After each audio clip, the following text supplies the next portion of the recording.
Hello, got a minute? We're about to unpack a list of books. Some hidden gems, some not so much. Let's find out what the hype, or the hate, is all about. Moving on to Undone, a true story of sex, murder, and utopia at the dawn of World War II. Christie fictional _traits shared her thoughts, and 73 people liked what she had to say. It could be so beautiful on Earth, if humans weren't animals. The Great War had ended, but the feeling of discontent still existed for many. In Germany, war reparations were crippling the economy and Hitler was beginning to garner support. Friedrich, a doctor, and his acolyte Dor, decide civilization wasn't something they wanted to be a part of. The dream to create a utopia, supported by their own, unique, philosophies was realized when they moved to Floriana, an island, some purported as cursed, in the Galapagos. The islands lie just about as Vulcan cast them down, or perhaps it was Lucifer who heaved them out. Despite living off-grid and offline, word of these real-life castaways spreads. We had become objects of sensational publicity. Soon another couple and their son join them. Feathers are ruffled, but island life carries on, albeit with a slight tension in the air. It isn't until the Baroness and her minions arrive, after convincing the local government of their intent to build a luxury hotel, that a match is finally struck to the intense, claustrophobic cauldron of a remote island. Fair to say, the utopian dream is blown sky high and, ironically, it becomes an experiment at Darwin's survival of the fittest. Survivor has nothing on this true story. Kahler does an awesome job of providing contextual tidbits without distracting the reader or detracting from the core story. Although this story is as readable and captivating as fiction, the provision of extensive endnotes assures the reader that it is indeed nonfiction. If you love stories of adventure or psychological thrillers, fiction or non, be assured you'll love this. Let's move forward with By the Fire We Carry, the generations-long fight for justice on native land. Tracy Thomas's review attracted 69 likes. Here's what she wrote. This book was fantastic. I loved the way she blended history, current events, and personal reflections in history. The balance was spot on. The pacing was spot on. If you read and liked Killers of the Flower Moon, this book does a similar thing but better and from an indigenous author. Yes. Next up, The Wide Wide Sea, Imperial Ambition, First Contact and the Fateful Final Voyage of Captain James Cook. Matt dropped a comment that 309 people couldn't help but like. Let's see what she said. Hampton sides. Like many other historical figures, Captain James Cook has had a complex afterlife.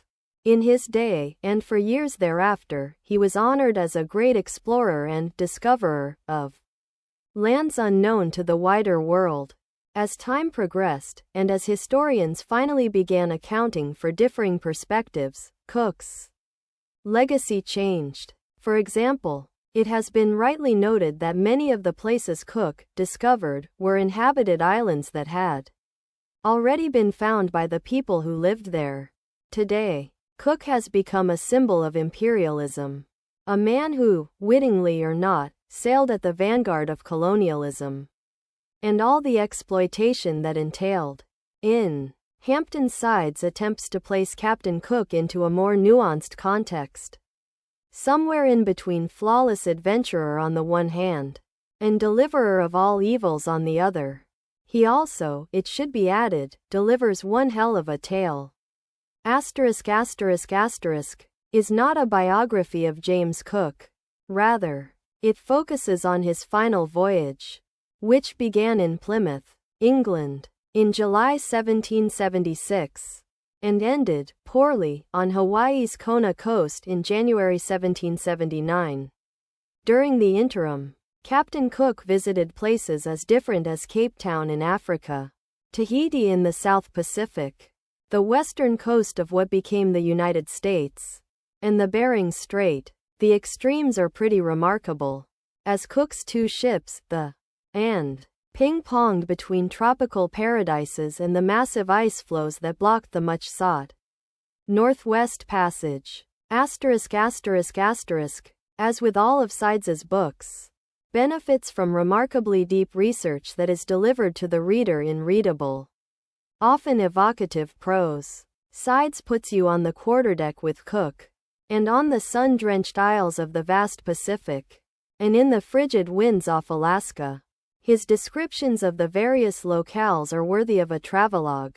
Thanks to the incessant demands of my children to be fed and clothed and entertained by Apple products, I have not traveled in a long time. So, this aspect was nice. Beyond the sights, Sides is a wonderful storyteller, with a keen ability to weave fascinating details into the proceedings without slowing its pace. He knows how to deliver a set piece, especially when it comes to Captain Cook's furious final acts. That said, this is not a pure narrative. To the contrary, Sides often cuts away for side discussions about various topics. For example, he spends a couple pages describing the K1 sea clock, which allowed seafarers to determine their longitude with accuracy. At another point, he touches on the ancient Polynesian navigators who managed to reach Hawaii around the year 300, centuries before the invention of global positioning systems or even, for that matter, the K1 clock. On occasion, Sides also pauses his forward momentum to weigh bits of evidence, and even to referee a fight between two warring anthropologists engaging in one of the vicious nothing fights that fuels academia. Somehow, he does all this seamlessly. In an author's note, Sides promises at the outset to provide a fuller picture of Cook's expedition, one that moves beyond the observations, declarations, and issue framing of the white European sailors. This is a promise that Sides fulfills as best he can, given the obvious limitation in documentary evidence. Whenever Cook drops anchor, Sides is quick to describe the place he landed, and the men and women who were already there. This includes the Palawa of Tasmania, the Maori of New Zealand, and the Tahitians of Tahiti. When necessary, he adjusts or corrects the European version of events by relying on anthropological evidence and oral histories. Perhaps the most fascinating thing Sides does is to intercut Captain Cook's arc with that of Mai, a man from the volcanic island of Raiatea. Mai traveled to England, garnered fame, fortune, and mistresses, and then attempted to return home, with unfortunate results. Mai's journey is every bit as memorable, powerful, and tragic as that of Cook's, and is a resonant illustration of the possibilities and pitfalls that accompany the meeting of distinct cultures. Unsurprisingly, Captain Cook is the central character of, though this is not a traditional biography. Sides does his usual skillful work divining his character. The Cook on these pages has lost a bit of his edge, and perhaps more than a bit of his mental faculties. For whatever reason, and Sides goes through several of them, Captain Cook made a string of dubious decisions, for which he eventually paid a high price. As noted up top, Sides also attempts to define Captain Cook's proper place in the historical firmament, even if Cook was not the first to find the places he is credited with finding. He put them into a global context, which is its own accomplishment. However, as Sides notes, quote, in Cook's long wake came the occupiers, the guns, the pathogens, the alcohol, the problem of money, the whalers, the furriers, the seal hunters, the plantation owners, the missionaries. Sides can be scathing, and rightfully so, about the actions of Cook and his men. Yet he does this without engaging in self-righteous moralizing, which can get very tedious. Sides suggests that it goes too far to blame all the ills of empire on a single man, especially one whose business was map-making, not conquering. Still, he understands that this is a contested view, especially if you are descended from people harmed by Cook's arrival, and its long, ugly aftermath. In short, this isn't a polemic for or against James Cook. Though those certainly exist, it is a book that treats complicated matters, such as cross-cultural sexual relationships, as complicated matters. Ultimately, There is no final word on Captain James Cook, and Sides does not bother to try. Perhaps all that can be said of him, without it being contested, is that he was a good sailor. In that, he shared much with the Polynesians before him, who shoved off into the infinities of the seas with little more than a gut feeling that land existed somewhere over the horizon, beyond all that heaving, depthless water. Here comes madness, race and insanity in a Jim Crow asylum, and guess what? Jenna S. Hot Take scored 83 likes. Let's read it. If you know anything about mental health treatment in the past, you know it was anything but humane. Mental hospitals, asylums, were horrific places. No surprise that the Crownsville Hospital for black people in Maryland in the 1900s was even worse than asylums that housed white people. This book is infuriating, learning how these people were treated. Unfortunately, not a whole lot remains of the records of individual patients, and the author is left relying mainly on ex-employees of the place for her book. I would have preferred to read more about specific patients, but it's not the author's fault that the records were scant to begin with and many later destroyed. She did piece together a very readable account with what evidence she had access to and through talks with those employees, one of whom had also been a patient. At times the narrative jumped around, which was annoying, but it's still a very worthwhile read.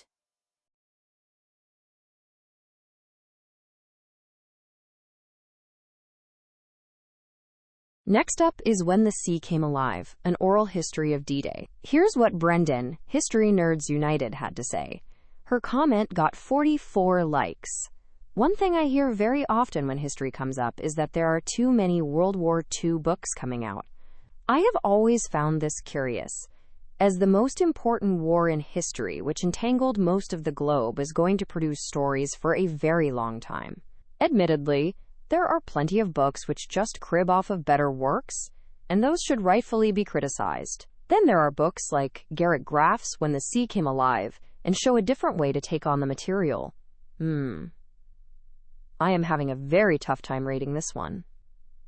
On the one hand, Graff has done a tremendous amount of work to turn this into a readable book with an understandable narrative. He takes excerpts from real people involved in D-Day, from the generals to the lowest of privates. They are all sequenced to tell the story of D-Day through different perspectives. I want to give the book 5 stars, merely for the difficulty level of making the story make sense. On the other hand, oral histories can often run into the problem this book illustrates. Some of these quotations are only a line long. Some are longer, but rarely more than a quarter of a page. This goes on for nearly all 500 pages, with only Graff's short explanations of greater actions in the war. I couldn't help but wondering who the audience for this is. If you are well read in World War II, the first 200 pages of D-Day planning are not necessary. If you don't know World War II, you need way more than is provided by these short quotations. That said, once you start getting those first-person accounts of the D-Day landings, the book becomes intoxicating.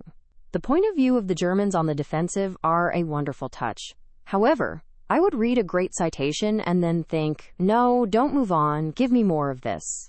In the end, I think it is only fair to give this book 4 out of 5 stars. The work done by Graff is phenomenal. Hearing the voices of men who were there on D-Day is powerful. However, I have to warn readers that oral histories are not for everyone, and your mileage may vary. This book was provided as an advance copy by the publisher. Our next book is A Karen, whose comment was liked by 52 readers, had this to say: the National Daily Situation Room would be a permanent organization. It would serve as a management tool by providing intelligence, communications, briefing, display and monitor facilities. The author is more than a television host of a popular morning show or his own show, This Week with George Stephanopoulos. He is a political commentator and former Democratic advisor. He was also the communications director for the 1992 presidential campaign of Bill Clinton before becoming his White House communications director. His resume is extensive, and so when this book came out, I thought it would be worth reading. I am glad I did. I now offer you my review. He tells us that the sit room isn't much to look at, it actually is located in the White House basement. And, to him, it really is quite the modest, cramped conference room. It wasn't until August 2023 that it got a pretty facelift renovation. But, facelift or not, it is what takes place in this room that makes the difference. The Situation Room began with President John F. Kennedy, and it had some captivating historical moments through the variety of presidents since. A key statement that caught my eye was shared early on when the author wrote, "In the 6 decades since the creation of the Situation Room, it has been the crisis center during America's catastrophes. The men and women of the sit room have dealt with nuclear scares, the assassination of a president and attempts on 2 others. They stayed at their posts on 9/11, when the White House itself was the target of terrorists. And they tracked and analyzed American wars that cost hundreds of thousands of lives and billions upon billions of dollars. But never before had they dealt with an insurrection against our own government, inspired by the President of the United States." How does one feel, reading this paragraph, let alone this last sentence? Your allegiance to your country supersedes your allegiance to your role. Digest that statement above for a moment. It was uttered on January 6, 2021 by Mike Stigler, an intelligence analyst that worked at the White House. The author clearly felt concerned as well when he stated, those dueling loyalties had never been tested like this. In the chapter, Postcards from the Edge, there is more detail on that president's attitude towards the Situation Room and the problems overall with what occurred during his time in office. And thus, throughout this book the author shares a lot of dynamic and engrossing Situation Room stories. And these same stories were not typically or outwardly known to the public. Because these are the stories of what really happened, behind the scenes, regarding the issues we thought we laymen always knew, like when both Presidents Kennedy and Reagan were shot. But as laymen, we clearly did not. Readers will get an insider view into each president's attitude toward the Situation Room experience and how they viewed their role. But it wasn't even about just the various incidents that occurred under their watch. As an example, what will readers learn about President Nixon's lack of interest in participating in those important Situation Room discussions? And what circumvented President Carter's negotiations in getting the hostages out of Iran? Or what really happened in those hours during the 9/11 attacks? Can we even imagine what it took to finally finding Osama bin Laden under President Obama's leadership? The author covers the Situation Room through President Biden. The author went through over 100 interviews and intensive research for this book. He also included black and white and color photographs throughout the chapters.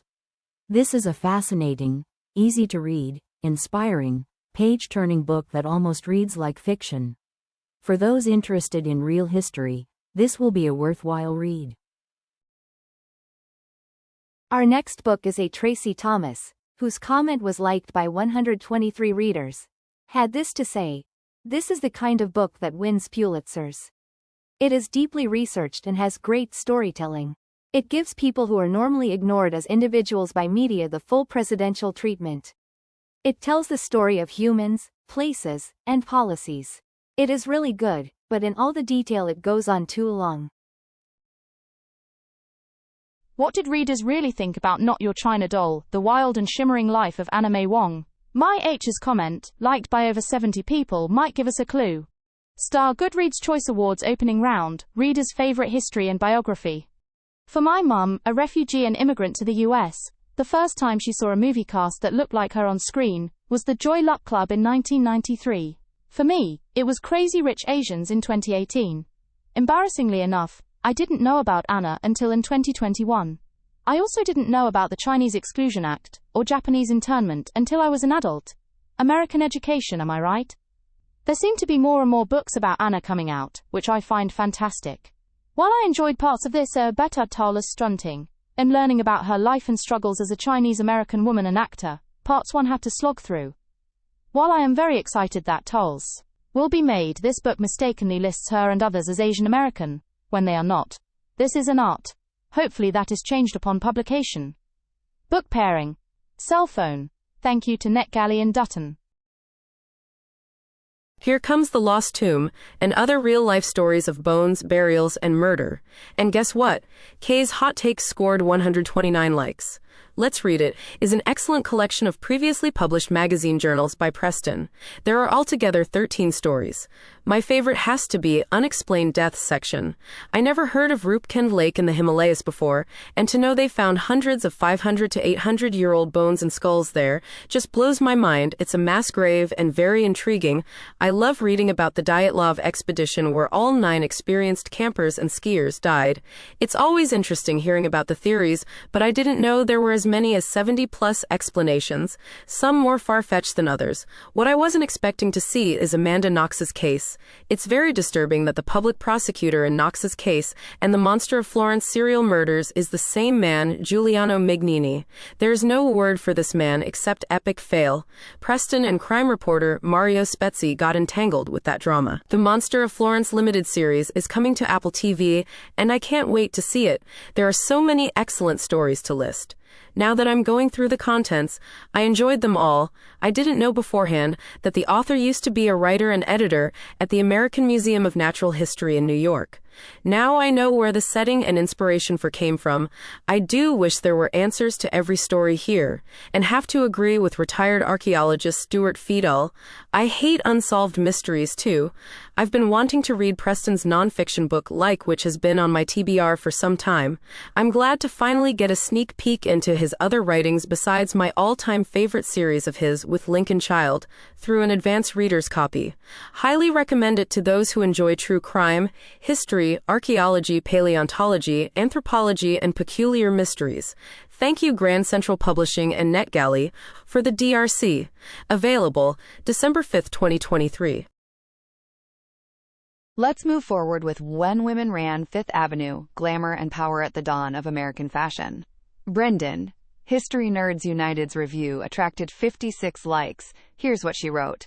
To say that I am not the audience for this book would be a massive understatement. 13 years of Catholic school, and then right into the army after that, means fashion is my ultimate weakness. I know my belt should match my shoes or something. I digress. Julie Satow would need to do a lot of work to make When Women Ran Fifth Avenue appealing to my brain. Somehow, she did it. Satow follows the career paths of 3 main women of fashion in New York throughout the early to mid-1900s. Each woman gets her own part biography, and then a look at the changes she made to the fashion industry, but mostly focused on their specific employers at the time. Interspersed are some smaller chapters on different people and topics related to the fashion industry, but not the overall narrative. Satow writes all of this quite well by never leaning too hard into any one thing. Some of it is biography but also business, fashion, and personal relationships.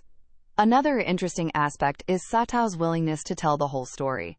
There is a version of this book where it is marketed as a celebration of feminism with inconvenient details papered over. Satow doesn't hide from the fact that one of her main characters disavows her business career later in life. It makes the narrative more interesting, and lets the reader draw their own conclusions when given the whole story. Needless to say, but I will anyway, Satow did the impossible. She made a fashion book even I could enjoy.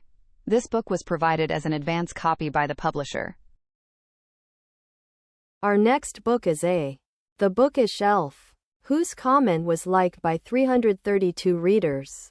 Had this to say, just, wow. You know that feeling when you finish a book and your mind is simultaneously racing and numb? That's where I'm at after devouring Yuval Noah Harari's latest mind-bender. Nexus. I need to sit down and process this. Oh wait, I've been sitting for the last 8 hours straight reading this thing. Maybe I need to stand up and process it? Anyway, if you've read Harari's previous hits or, you know the drill. He takes impossibly vast swaths of human history, distills them into pithy observations that make you go, and then uses those insights to paint a picture of where we're headed that's equal parts fascinating and terrifying. But Nexus by Yuval Noah Harari feels different, more urgent, more personal. Instead of covering all of human history, Harari zooms in on the history of information networks, from ancient oral traditions to holy books, to newspapers to the internet and beyond.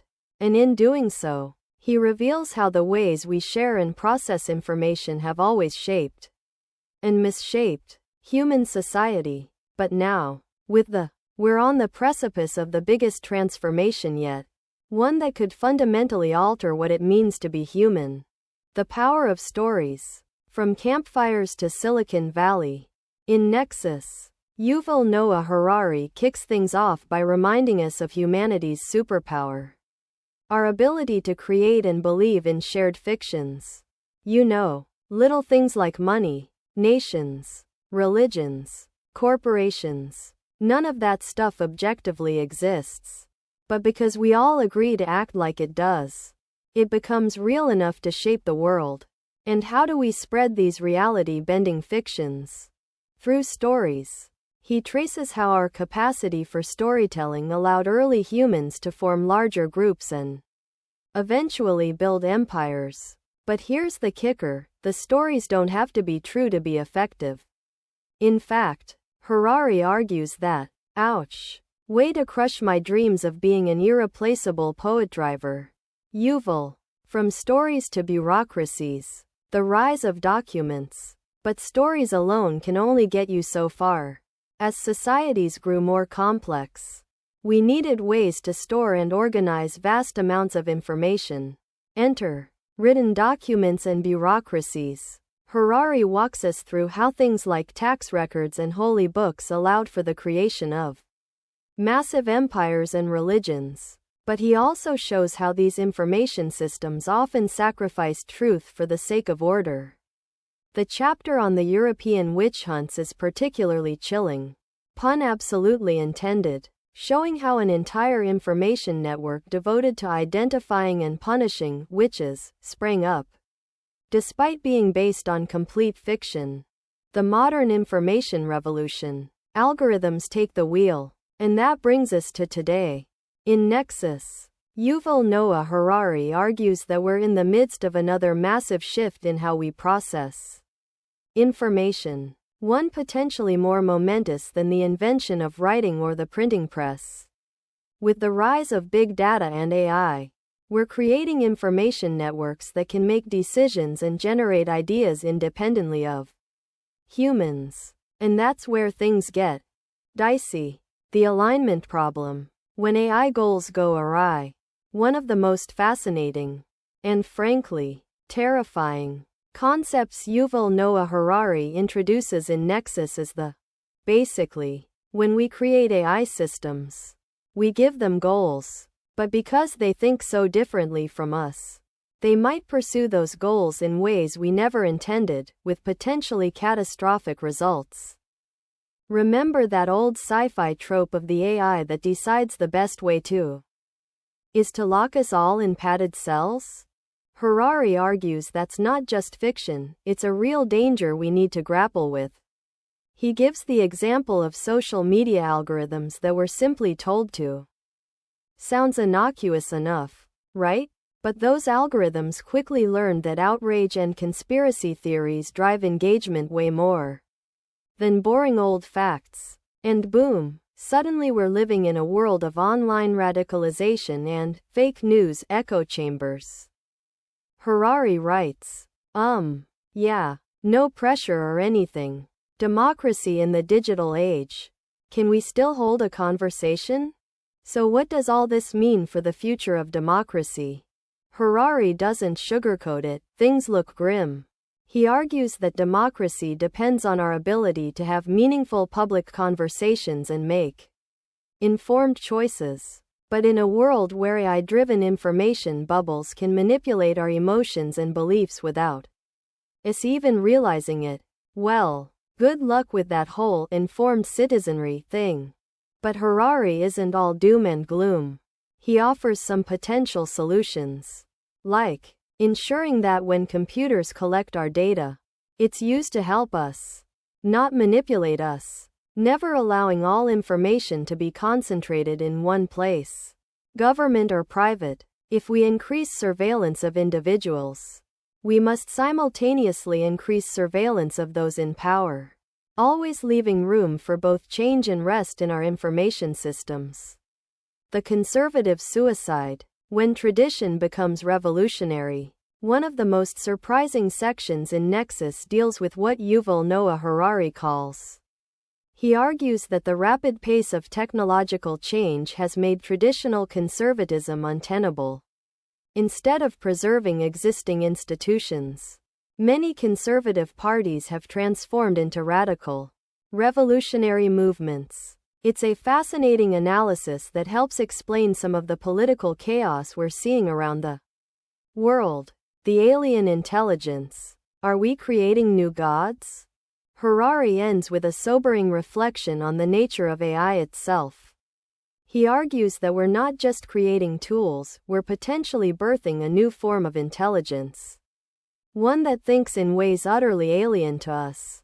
And just as human-created mythologies like money and nations have shaped our world, these AI systems might create their own intercomputer realities that end up dominating ours. He writes, "Excuse me while I have an existential crisis real quick. Final thoughts. A must-read wake-up call. Look, I'm not gonna lie, this book is heavy. It's the kind of read that makes you question, well, everything. But that's exactly why it's so important." Harari has this uncanny ability to take impossibly complex topics and make them not just understandable, but urgent. Is he always right? Probably not. But the questions he raises are ones we desperately need to be grappling with as a society. How do we harness the power of AI without losing our humanity in the process? How do we preserve democracy in an age of algorithmic manipulation? Can we create information systems that prioritize truth over order? Nexus by Yuval Noah Harari doesn't offer easy answers. But it does give us a framework to start thinking about these issues. And given how rapidly technology is advancing, we need to start thinking about them now. If you've enjoyed Yuval Noah Harari's previous works, Nexus is a no-brainer. But even if you're new to his writing, I'd argue this is his most important book yet. It's a wake-up call, a warning, and a glimmer of hope all rolled into one. Just, maybe don't read it right before bed. Unless you enjoy apocalyptic nightmares about sentient algorithms.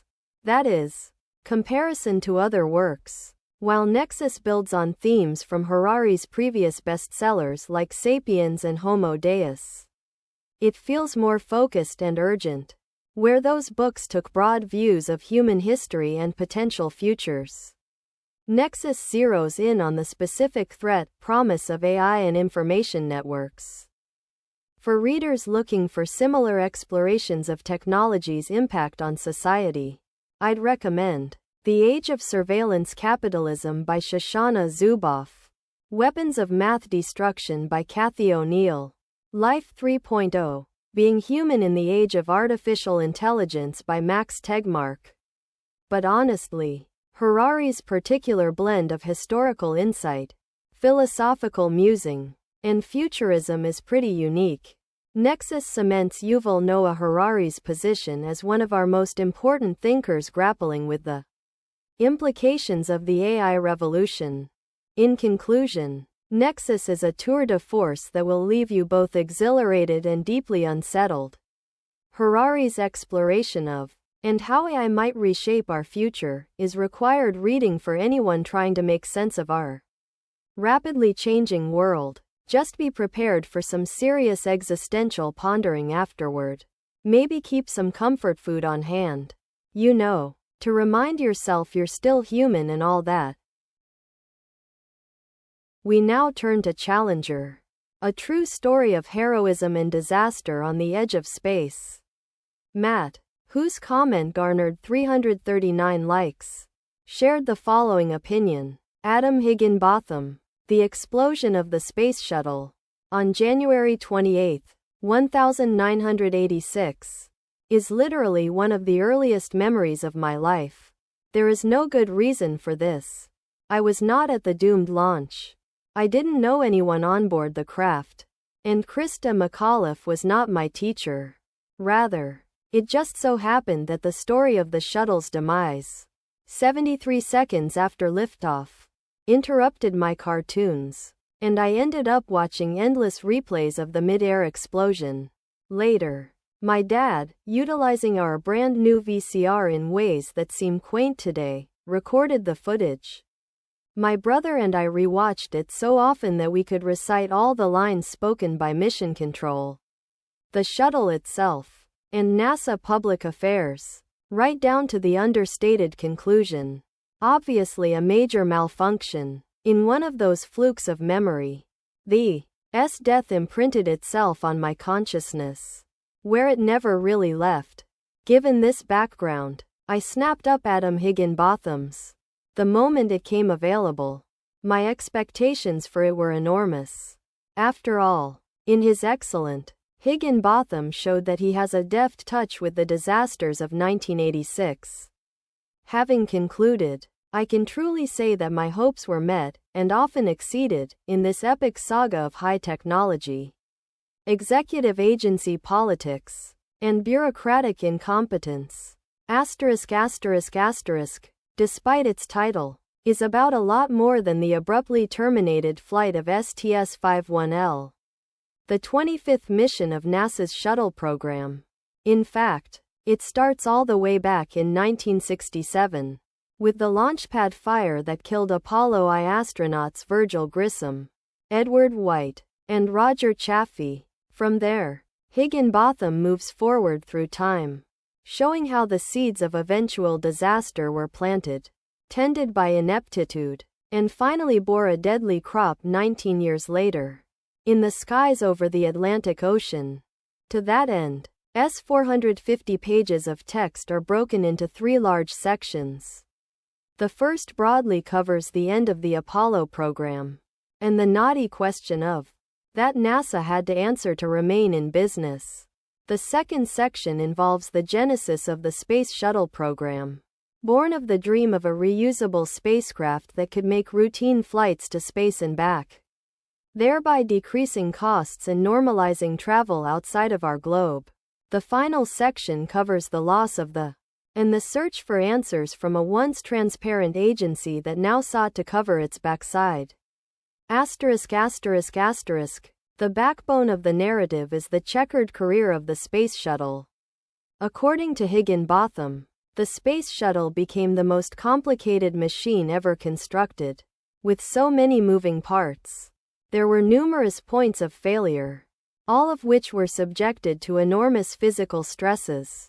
2 points in particular would eventually result in calamity: the delicate carbon-carbon heat tiles covering the underside of the shuttle, which would absorb the fantastical furnace of re-entry, and the O-ring seals at the joints of the shuttle's solid rocket booster, which were meant to keep hot gases from escaping. As he did with Higginbotham does a masterful job explaining the technologies involved. He finds that exquisite balance between too much detail and not enough.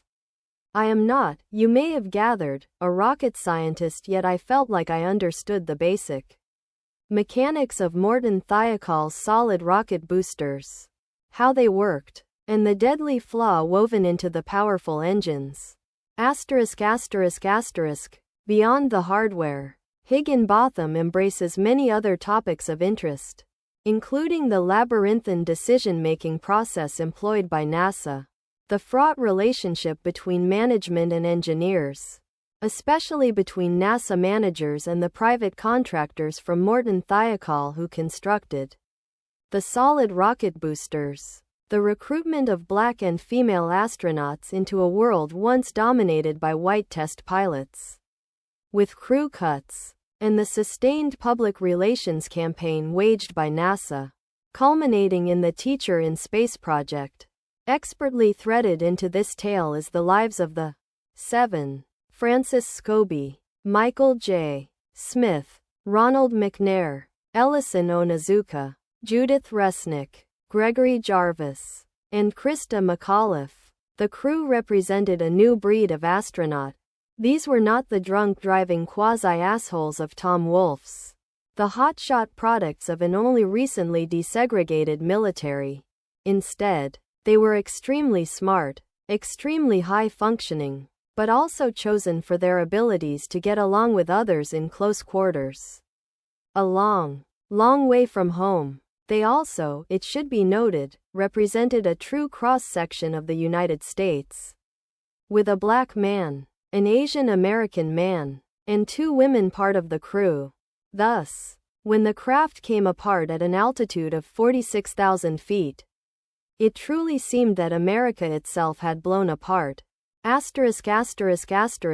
To me, Higginbotham's long lead up to the actual disaster, it takes him 300 pages to get to January 1986, is a virtue, not a flaw. It answered all the questions I had, while presenting a compelling story that is emotionally engaging, intellectually satisfying, and more than a little infuriating.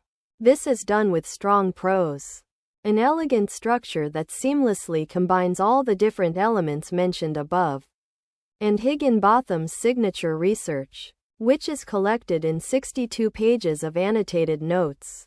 I recognize, however, that my big book bias is not shared by all. Accordingly, it's worth mentioning, if you're looking for a concise and streamlined take, this is not it. A single thought kept recurring as I made my way through. How many geniuses does it take to kill 7 Americans on live television? Turns out, it's quite a lot. The men and women who played roles in the destruction of both the and were not evil. They were part of a process in which high risks became acceptable ones. Aeronautical engineers talk about an aircraft's flight envelope representing the operational limits for safe flight. When a craft goes outside its envelope, problems follow. What Higginbotham describes, with a thrilling forensic deconstruction, is problems with the thought envelope, especially among senior members of management. For them, each close call, and there were several, gave them more confidence, when it should have given them less. Each time the shuttle went up and came down, despite scorched O-rings or falling insulation or damaged heat tiles, they became more certain that nothing would go wrong, rather than recognizing that things were already going wrong, in very serious ways. There is, of course, inherent risk in space travel, as there is inherent risk in everything we do in life. Whether it's cross the street, drive a car, or eat fast food. When you are riding 500 tons of propellant at Mach 1.92, things go south. Nevertheless, the Space Shuttle program eventually reached a point where the odds of a lethal event, loss of vehicle, mission, and crew, in the sterile parlance of NASA, were estimated to occur once every 18 to 30 missions. Upper management tweaked these numbers and ignored their implications, because to acknowledge them meant the end of the shuttle program, and perhaps the end of NASA. Today, NASA is moving forward with the Artemis program, a successor to the space shuttle that has a design not unlike Apollo. I have no idea how that is progressing, and Higginbotham makes no comment about it. I wish it the best, though, because I feel like America loses something if it entirely cedes space to China, Russia, or a private corporation. There is something inspiring about flinging oneself boldly at the stars, even if things go wrong sometimes. The 7 did not, to die in a horrific chain of events that tore their orbiter to pieces and slammed them into the ocean with dismembering force.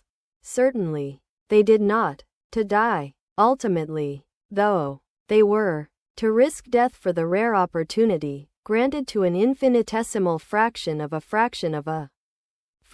all those who've ever lived, to look back on Earth from the heavens. Ask not. The Kennedys and the women they destroyed is next. And Brendan, History Nerds United, S take got a lot of love. 350 likes. To be exact. Curious?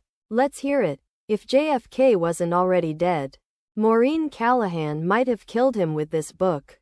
Do I mean metaphorically, like he would have a heart attack? Or do I mean literally, in that she might have bludgeoned him with a copy of Ask Not to avenge all the women destroyed by the Kennedy clan? Honestly, I don't know, but if you read the book, you probably won't be troubled by either possibility. Ask Not is not a book interested in the positive aspects of the Kennedys. No, Callahan is here to document, exquisitely, I might add, every known woman who was used, discarded, and then destroyed when they became inconvenient. Sorry, I know destroyed is doing a lot of heavy lifting here. It can mean killed, lobotomized, left to die in a car underwater, called a druggie, prostitute, driven to overdose, suicide, or just ignored. The lucky ones just stay in loveless marriages. And they were all loveless marriages. I know that Maureen Callahan writes for newspapers which could be considered right-wing, and that this book may be painted as a salacious hit piece on a prominent Democratic family. For the record, Callahan also wrote the widely praised American Predator, which I highly recommend. Callahan tells the reader what her agenda is, and she then fulfills that promise. Yes, the author spends 300 pages lambasting the Kennedys. But she is not doing it for political purposes. She is doing it to give a voice to the women who were shunted aside by the Kennedys and their enablers for decades. In fact, feel free to check the extensive list of sources Callahan provides if you think she is trying to pull a fast one. Callahan doesn't need to stretch the truth to make her argument. After all, when the patriarch of the family is willing to lobotomize his own inconvenient daughter, how much do you need to make up? Something else I feel the need to highlight is that there is no discussion of politics in this book. None. Additionally, there is a well-known Republican who is lumped in as in the same class as the Kennedys. This is not a political book. It is definitely a true crime book. Though, this book was provided as a review copy by the publisher. We now turn to Women in the Valley of the Kings, the untold story of women Egyptologists in the Gilded Age. Deborah, whose comment garnered 86 likes, shared the following opinion. I love learning about ancient Egypt, the pyramids, the ancient artifacts, the excavations, mummies, etc. I was very excited to see a book was about women's involvement in this field, including those who donated money, traveled to the sites, and about the first woman granted permission to excavate. How thrilling for them to be able to travel there, to live there, to share their travels, their successes, their thoughts, and their struggles. It is obvious that a tremendous amount of research went into the writing of this book. I could feel the author's enthusiasm for this subject and the women she shares with readers. I appreciated how she focused on women and their accomplishments, their traveling and inquisitive spirits, their determination and drive. Readers are also given insight into their lives, their love lives, and their marriages. This book had so many positives, but it felt clunky at times and did not follow, at least for me, any sense of order. Plus, as other reviewers so aptly mentioned, this does feel like an academic book. I was hoping to feel more for the women, their drives, their travels, and their involvement surrounding the digs and local communities. I love learning new things and reading about real people, but this book, while informative and extensively researched, didn't wow me as I had hoped. But I do believe there is an audience for this book. There are some very interesting sections, and I admired the women and their tenacity in this book. Please read the reviews of others who have enjoyed this book more than I did, and decide for yourself. Thank you to St. Martin's Press and NetGalley, who provided me with a copy of this book in exchange for an honest review. All the thoughts and opinions are my own. Read more of my reviews at my own Open Book. Let's move forward with American Scary. A History of Horror. From Salem to Stephen King and beyond. Matt's review attracted 159 likes. Here's what she wrote. Jeremy Dauber. Every spooky season, I try to find the right horror novel to properly channel the generalized anxieties of my daily life. Typically, I struggle, because I don't really know what I'm looking for, especially since it's a genre I only really visit one time a year. Jeremy Dauber's seemed an elegant solution. Instead of picking one or two titles, I'd enjoy a survey of a huge swath of terror, encompassing not only novels, but poetry, film, and television. Unfortunately, even though is intermittently entertaining and full of great recommendations, it doesn't work nearly as well as it should. It tries to cover way too much, way too fast, and ends up being far more exhausting than enlightening, and scary only to the extent of its sentence structure. The premise of is that we use fictional horror as a catharsis for the very real fears that permeate our everyday existence. This is not exactly groundbreaking stuff. Dauber, though, explores the therapeutic nature of horror through the prism of American history, using events such as slavery, westward expansion, and war as his framework. He discusses how fiction reflected those violent experiences, while also commenting upon it for contemporary readers or viewers. As ideas go, it's not a bad one. The issue is in how it is presented. Dizzily, with no apparent method. It's hard to fault Dauber's ambition. The subtitle promises a journey stretching from Salem to Stephen King, and this is accurate. He begins with the Puritans, who used captivity narratives to reconcile their fear of Indian warfare with God's supposed grace, and ends in the present day, with horror working overtime to keep up with the disasters that seem to unfold on a daily basis. In between, there's over 300 years of bad happenings to digest and interpret, which is an awful lot of material for a book just over 400 pages long. Instead of winnowing the mass down to the best examples fitting his thesis, Dauber seemingly tries to namecheck everything. The pace is breathless, as he jumps from one thing to the next. Sometimes, it felt like he was simply listing titles. A weird flex to let us know how much he has consumed. Every once in a while, he will slow down and actually focus on one thing for a couple of paragraphs. This is when works best for the most part.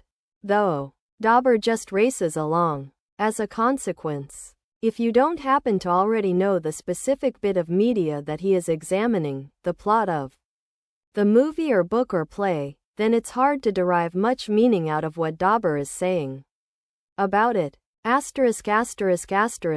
Even when Dauber makes his points perfectly clear, they are not exactly mind-expanding. He is a professor at Columbia University, and apparently drew from his own popular class when writing. This checks out, because it often feels like a lecture, one given in near stream of conscience by a smart, voluble individual. However, it can also feel like Dauber is talking down, as he might to a bunch of 18-year-olds. In particular, Dauber acts as though no one reading his book knows anything at all about the dark side of American history. As a result, he keeps reminding us of this darkness over and over and over again, in ways that are intrusive and somewhat condescending. For example, he spends an entire page on the Declaration of Independence, as though its hypocrisies have remained hidden until now. Lumping this document into the category of horror is certainly provocative, but he makes no effort to backfill this attention-getter with anything resembling insight. Breadth and depth are not necessarily mutually exclusive, but it's hard to have both. Here, there's breadth all right. It's the depth, the details, the concentration, the forming of full thought arcs, that is missing. To be sure, there is pleasure to be had in the summaries and generalities, but it gave me no lasting impression. Dauber's writing style also drove me to distraction. There are precious few simple, elegant statements in. Rather, Dauber lards his sentences with commas, elongates them with semicolons, sets them off with dashes, and garnishes the whole with modifiers. I have never seen so many colons before in my life. It made me feel like a gastroenterologist. This cluttery execution clashes badly with the speed with which Dauber moves. He wants you to sprint along with him, while simultaneously tripping you with knotted prose that often requires a second read-through. Expectations are a double-edged sword. On the one hand, they inspired me to snap this up in hardcover, paying close to the cover price. On the other, it made for a longer fall when I realized, by the second or third page, that they were not going to be fulfilled. I don't want to sound too harsh, since this is an inoffensive volume, but felt rather shallow, a mere scratching of the surface. There's nothing here that wasn't done better in, for instance, which really explored how issues of race and sexuality have played out in frightening films. Horror has a lot to say about our world. Regrettably, Dauber does not say a lot about horror that isn't readily apparent. Here comes The Elements of Marie Curie. How the glow of radium lit a path for women in science. And guess what? EveStar91's hot take scored 81 likes. Let's Read It has been a particularly special read to me, by providing not only a biography of Marie's life, but also a glimpse into all the macroaggressions faced by the first few women in science academia. They had to overcome a lot of challenges, such as not being allowed memberships in academic societies, or to present their own work, around the same time as the suffragette movements. While society and academia have moved forward since then, it was really galling to see the imposter syndrome women suffer, and microaggressions such as withholding credit and bad jokes on personal lives that are still prevalent today. One can only hope that society continues to move forward with awareness on these issues. The book is strengthened by excerpts from letters and recollections about Marie, adding a personal touch to her characterization. It was wonderful to see the several strong women depicted here and her support system. Thanks to NetGalley and the publishers Grove Atlantic for providing me with a ARC of this book, in exchange for an honest review. Glowing star, glowing star, glowing star, glowing star, glowing star. 1 star for the premise and the whole book. 1 star for the characterization. 1 star for the story. 1 star for the world building. Half a star for the writing. 4.5 stars on the whole, rounded up to 5 stars. Our next book is A.S. Penkovich, whose comment was liked by 325 readers. Had this to say: I've always said that bookstore employees are rock stars, but I'm a bit biased. Having spent many years working bookstores, in both a Barnes & Noble and currently at a delightful indie bookstore, I was eager to check out Evan Friss. Books are part of the lifeblood of a society. They are a comfort and a friend when in need. They open your mind, expand your horizons. They frame the past and speculate the future. They show you the possibilities of life. Language. They are, as once wrote, single quote, my favorite person to write books said, single quote, and by opening the door to a bookstore you are transported into a realm of possibility and potential magic behind every cover. Also shout out to libraries. I must add, as I type this from my desk in a library, where this potential of possibility does not come at a cost. Friss writes that. And I'm proud to work in our city's indie bookstore, which was, in fact, the very first place I went to check out when I moved here. One day, after being a regular for years, I walked in to pick up a book I had pre-ordered. And they offered me a job. Best job I've ever had. But librarian S. Penkovich would like to consider some nuance missing from Friss' statement that, sure, it's fun to say and all, but some communities are unable to support one, which is compounded with the issue that so much of the goal behind book ban attempts is to disenfranchise support for public institutions and dissolve libraries and free access to books, moving everything behind privatized access with a price barrier. But moving along, single quote, in. Friss takes us through a history of American bookstores from early collections by Benjamin Franklin to noteworthy stores like the Strand or the National Memorial African Bookstore, into the chains of Barnes & Noble or Amazon that have dramatically reshaped the book industry into the digital age. Friss pauses along the way to celebrate the ancillary heroes to bookstore. Like the UPS driver and bookstore cats that ensure the books are flowing or improve the vibes. It is a rather cherry-picked and anecdotal history that feels more like a collection of essays full of fun tales than, say, an exhaustive or academic history. But it made for an interesting read that is sure to delight anyone with an interest in bookstores. Single quote, as Friss tells us. Single quote, and I rather enjoy this loving view on bookstores, booksellers and the customers who frequent them. While this book focuses specifically on bookstores in the United States, the history of bookselling reaches all the way back to ancient times. Around 300 BC, the founding of the created a need for obtaining books and brought about a robust bookselling practice amongst Athenians. The Abbasid Caliphate and Caliphate of Córdoba encouraged the trade of books across the Muslim world, with Damascus, Baghdad, and Córdoba becoming major centers for book dealers. Meanwhile, printing press brought a surge of bookselling into France and across Europe in the mid-1400s. And the which opened in 1545 is still in operation and makes it the oldest bookstore in operation across Europe. Friss' tales begin with the personal book collection of Benjamin Franklin and move into stories about the in Boston, which is unfortunately no longer in operation. Single quote, the book is rather anecdotal and skips around to highlight some cool places, such as Parnassus books started by author who, single quote, though one might not necessarily find this to read like a history of bookselling in general. Though there are some rather interesting things to note, such as the legacy of radical bookstores like, founded in 1968 as a space for black activism in literature and were investigated by the FBI. One story shows they had been accused of providing communist propaganda after an agent failed to purchase there and bought it at another store, but still submitted it as evidence against them.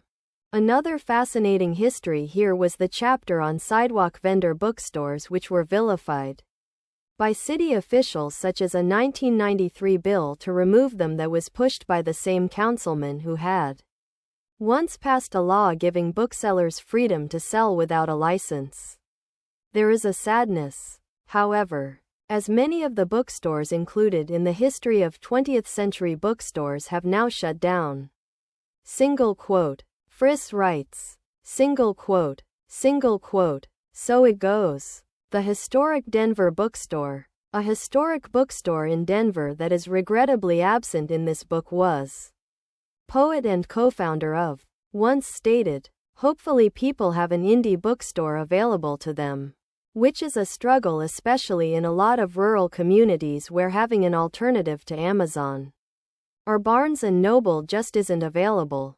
Many indie bookstores have been struggling too, and I was surprised to learn that the Strand nearly closed during COVID. As the book progresses, we see more about how indie bookstore began to compete with chains.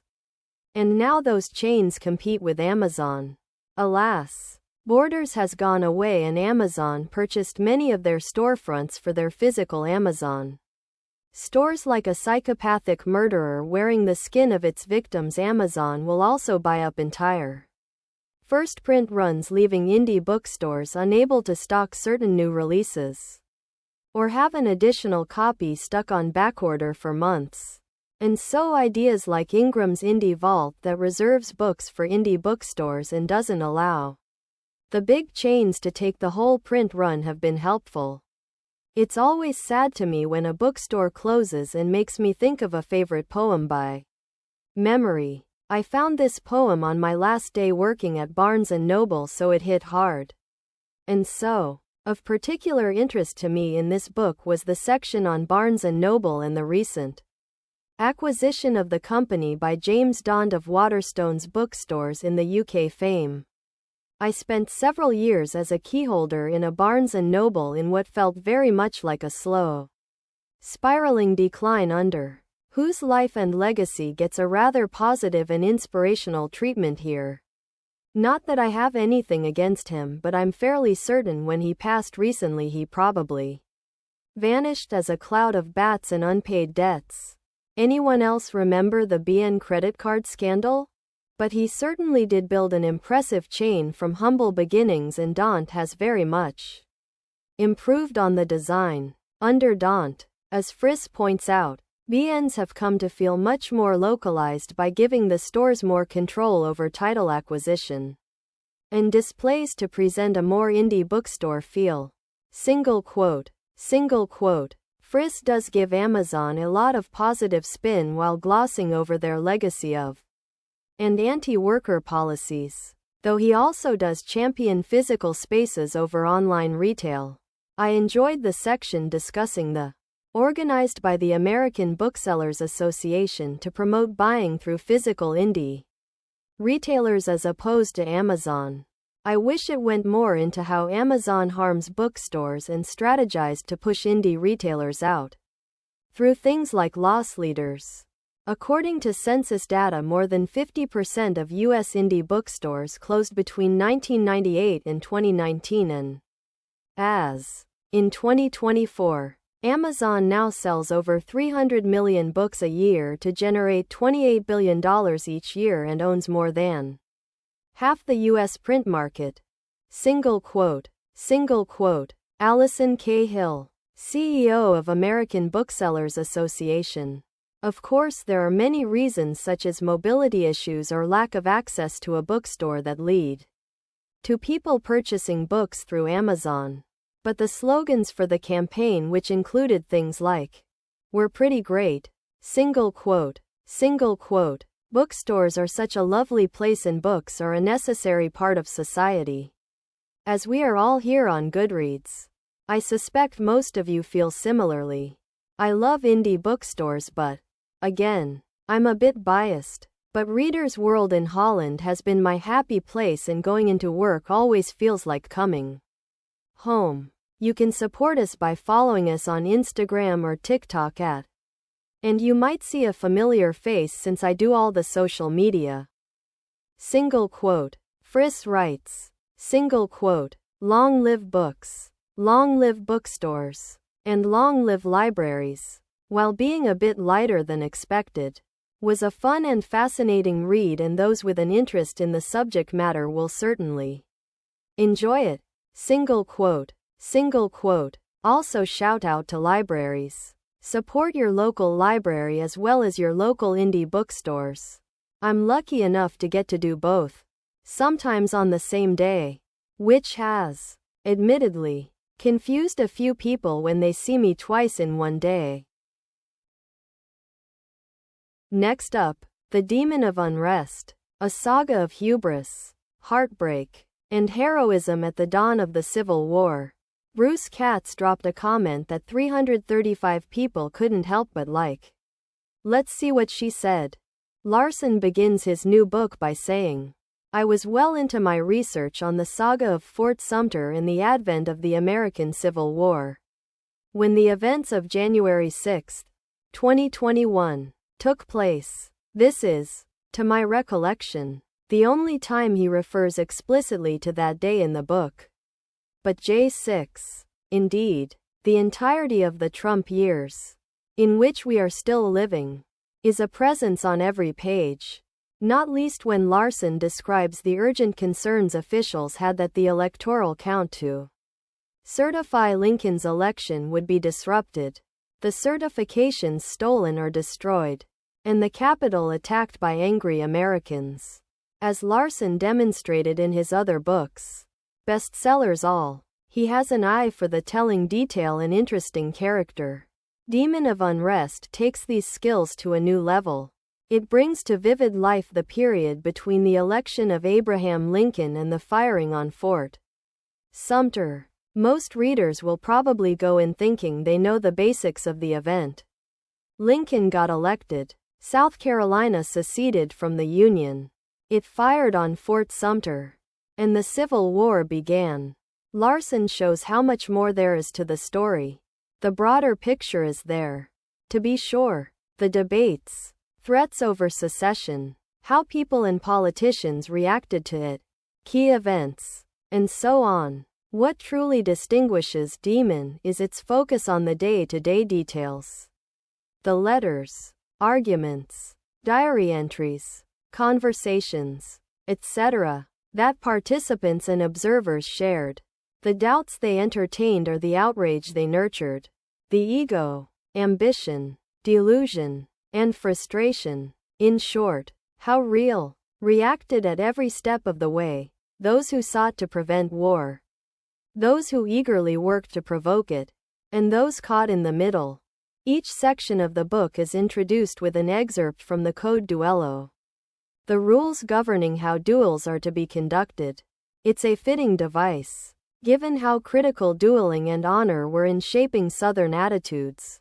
Larson shows us time and again how badly the North and South understood each other, how vastly different their cultures were and the effect those differences played in how events unfolded. The importance of honor was a particularly powerful force in shaping Southern thought. For them, Northern attitudes about slavery, which was central to both the South's economy and its culture, were not policy differences but attacks on their honor. Larson writes very early on, at the heart of the story is a mystery that still confounds. How on earth did South Carolina, a primitive, scantily populated state in economic decline, become the fulcrum for America's greatest tragedy? Then he proceeds to provide an answer to the question. South Carolina had 110,000 more enslaved people than it did whites. Fear of a slave uprising was perpetually in the minds of its white citizens and had been for many decades. The raid on Harper's Ferry by John Brown in 1859 made that fear burn white hot. Southerners were constantly on edge. Northern criticisms of slavery were seen to not only as attacks on their honor and values but also as feeding an existential threat.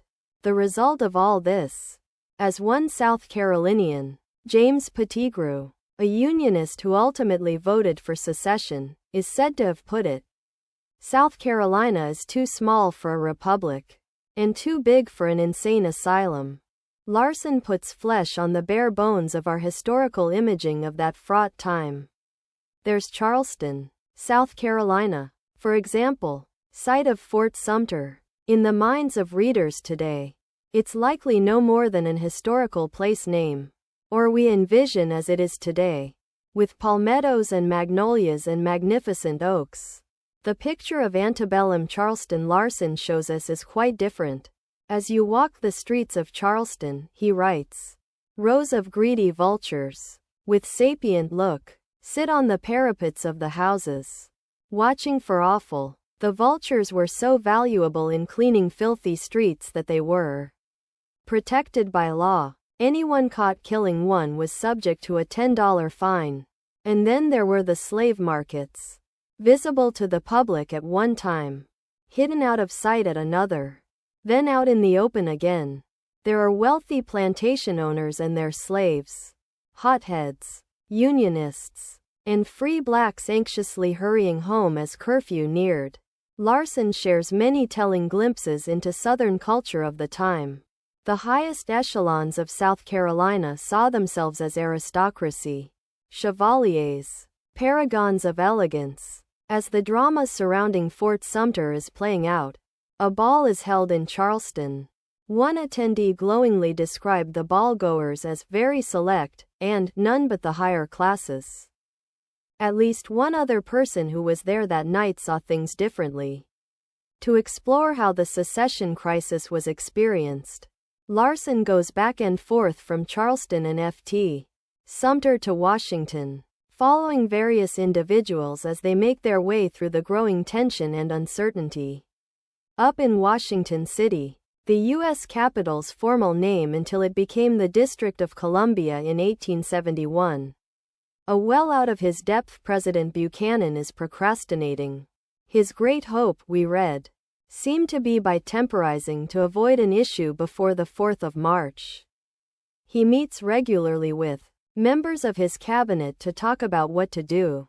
particularly as the threat to Fort Sumter grows larger. Oblivious to the fact that while these discussions is being held, one member of his cabinet is secretly trying to ship arms to the South and another is feeding Southern leaders information about what's being suggested and planned. Buchanan, turns out, is not only feckless in dealing with the crisis, he's also oblivious to its seriousness. Larson writes of a conversation Buchanan has with Georgia Senator Robert Toombs about Fort Sumter before any shots have been fired. But Mr. Toombs, why do you ask? Because, sir, my state has a deep interest in the decision. This perplexed Buchanan. How your state? What is it to Georgia whether a fort in Charleston Harbor is abandoned? Sir, Toombs answered, the cause of Charleston is the cause of the South. Good God, Mr. Toombs, do you mean that I am in the midst of a revolution? Yes, sir. More than that. You have been there for a year and have not yet found it out. Quote, unsurprisingly, Major Robert Anderson, Sumter's commander, is a prominent figure in the book. He is a Southerner himself but is ever mindful of his honor as an officer in the U.S. Army. In a letter to a friend he writes, like yourself, my sympathies are in the matter of the sectional controversy all with the South. But I must confess that I have lost all sympathy with the people who govern this state. They are resolved to cement their secession with blood. Awful though his split allegiances might be, they are made infinitely worse by the complete absence of instructions from his superiors in the chain of command. Should he be preparing for battle? Will there be reinforcements? Or should he surrender the fort? He receives contradictory answers from Washington, when he gets any answers at all, which is the usual case. As Larson writes of Anderson's frustration, he found it inconceivable that at so sensitive a moment, with war in the wind, the government would leave such a fateful decision to him. In time, newly elected President Lincoln will order reinforcements be sent to Summit and Fort Pickens in Florida. But he inadvertently assigns the same ship to both locations at the same time. The book is populated by a fascinating cast of individuals. Among them are Presidents Buchanan and Lincoln. Lincoln was cautiously silent before he was sworn in and quickly overwhelmed after. The ever-ambitious William Seward, Jefferson Davis, Abner Doubleday, also stationed at Sumter, bloodthirsty secessionist Edmund Ruffin, Southern diarist Mary Boykin Chestnut, British journalist William Howard Russell, and many others. Russell will be barred from visiting army camps on both sides because of his reports on battles. It is from Russell, too, that we learn of the ubiquity of chewing tobacco and its residues in the country at that time. Spittoons were everywhere, really, everywhere, but the floors were still covered with, well, exactly what you'd expect. Larson's writing is, as ever, engaging and compulsively readable. We know, of course, what will happen at Sumter, but Demon enables us to watch events unfold on the ground. In Fort Sumter, in Charleston, South Carolina, and Montgomery, Alabama, Washington, Springfield, Illinois, and elsewhere, Larson manages to make the story suspenseful. There are many things in the book I hadn't known. None perhaps is as startling as the story of a very last-ditch effort to avoid a civil war. Demon of Unrest is full of such revelations, insights, and lively characters. I can say with complete confiance that it will be a bestseller. And it will deserve to be. My thanks to Crown Publishers and Edelweiss Plus for providing a digital ARC in return for an honest review. Moving on to The Small and the Mighty, 12 Unsung Americans Who Changed the Course of History, from the Founding to the Civil Rights Movement. Sarah Morgan shared her thoughts, and 330 people liked what she had to say. This will be an unpopular review because of the love for Sharon McMahon, but I did not love this book. I rarely buy books, but since I've followed Sharon for 4 years and appreciate her work on her podcasts and Instagram, I thought I would support her and buy a copy. This book was disappointing for several reasons. 1. I am still unclear who the 12 unsung heroes are supposed to be. So many names were discussed and intertwined, it was hard to know who we were talking about. 2. Many of the stories were repeats from her podcast, but were done better on the podcast. 3. This book was all over the place. I read a lot, and a lot of it is non-fiction. I had to reread several passages to even understand what was going on. 4. I wouldn't call some of these people unknowns. Daniel Inouye has an airport named after him, and Norman Mineta is a pretty famous cabinet member. Maybe I know more about history than the average reader does. 5. While Sharon interjecting her personal quips is fun in the podcast, it made this book feel unprofessional and was distracting. Maybe if I'd waited for my library copy I wouldn't have been as disappointed. We now turn to The Siege, a 6-day hostage crisis and the daring special forces operation that shocked the world. Brendan, History Nerds United, whose comment garnered 97 likes, shared the following opinion. Oh sure, the book jacket may tell you that Ben McIntyre's The Siege is about the 1980 hostage crisis at the Iranian embassy in London. However, this is selling the story short. You see, I have read many of McIntyre's books, and I can say without hesitation that they are always about people. Events just happen to occur near those people. The Siege is no different. For those who don't remember, like me because I wasn't alive yet, and I don't get to say that much anymore, terrorists took over the Iranian embassy in London, which included 26 hostages. I won't get too detailed about the terrorists, as their point of view is rather surprising.